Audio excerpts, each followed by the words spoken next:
To enter receipts into MetaMenu CX, first select a center from the drop-down box. If your account does not have a drop-down box at the top, skip this step. Next, go to the Tools menu and click Manage and Verify Receipts. A separate web page will then open on your screen. This screen will show a list of all receipts within the date range selected at the top. The screen will default to display receipts with dates in the last 60 days, but you can change the dates to see the specific range that you want. Click on a receipt at the top to view the receipt details at the bottom. Click the Edit link to edit or change an existing receipt.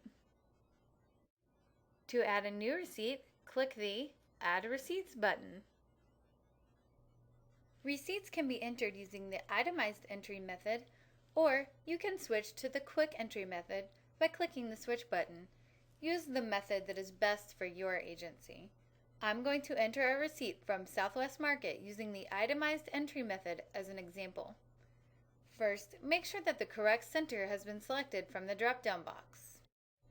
Select the date of the purchase listed on the receipt, which in this example is June 28th.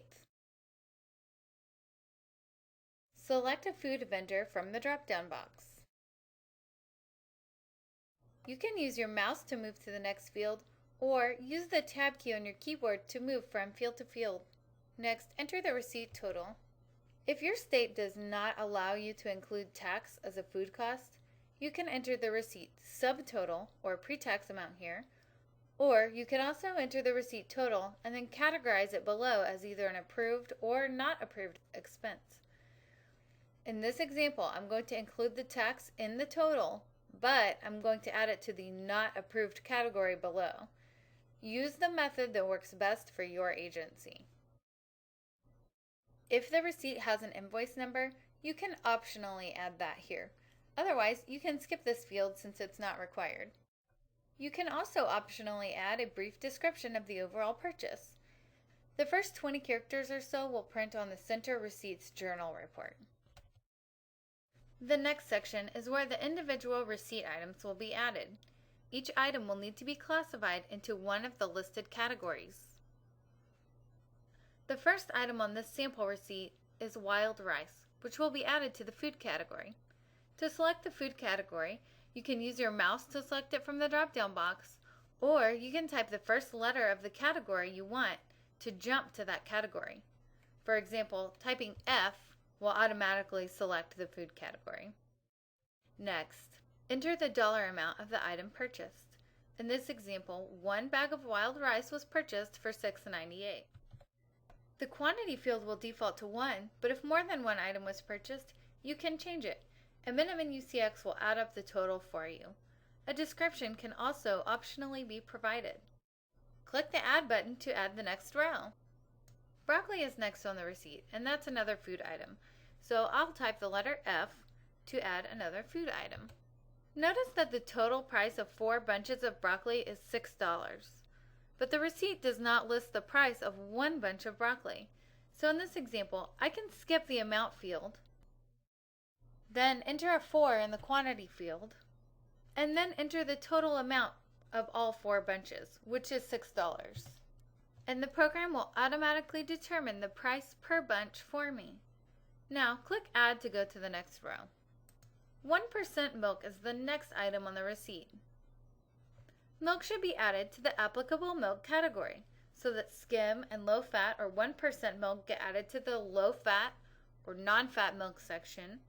2% and whole milk should be added to the 2% or higher fat milk section, and substitute milks should get added to the milk substitute category. The receipt states that milk is 1%, so I will choose the low non-fat milk option. Next is the amount field, but the amount of each individual pint of milk is not listed on the receipt, so I can skip this field. Next is the quantity field. The number of gallons of milk purchased should be entered here. So for example, if 4 gallons of milk were purchased, enter a 4 here. However, if milk was purchased in a container size other than a gallon, such as half gallons or pints, it will need to be converted into gallons. To make the conversion from other container sizes into gallons easier, you can use the Milk Calculator tool and let MinuteMenu CX do the calculation for you.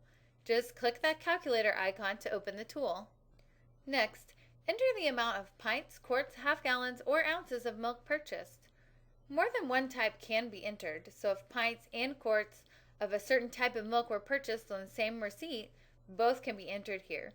But just make sure to enter only the milk for the selected category, which in this case is low-fat milk. In this example, only 20 pints of milk were purchased, and MinuteMenu converts that into 2.5 total gallons. After all of the milk has been entered, click OK to resume. Next, enter the total price of the milk. In this example, the low-fat milk was $23.92. Enter a description if you want. Next, I'll add the aluminum foil, which can be added to the supplies category. I'll use the S key on the keyboard to jump to that field. Aluminum foil was $3.98, and only one was purchased. And now I'm ready to go to the next row. You can use your tab key on your keyboard to add the new row by tabbing to the Add button and clicking Enter once it's selected. And then click the tab key one more time to get the cursor into the next row. Coloring books were also purchased on this receipt. However, that is not an approved item for our purposes. Click the N key to jump to the Not Approved category. I'm going to skip over the amount field since the individual price for each coloring book is not listed. 20 books were purchased, and the total amount was $10, and MinuteMenu will do the calculation for you to determine the individual price per item. And finally, if you have included tax on the receipt total, you can enter tax here as an allowable expense under the tax category, or you can enter it as a not approved expense. The tax total for my purchase was $1.15.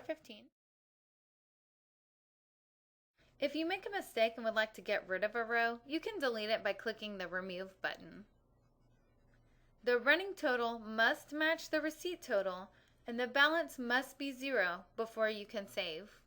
When you are done, click Save and Add New Receipt to add another receipt for that center, or click Save and Exit to return to the main screen.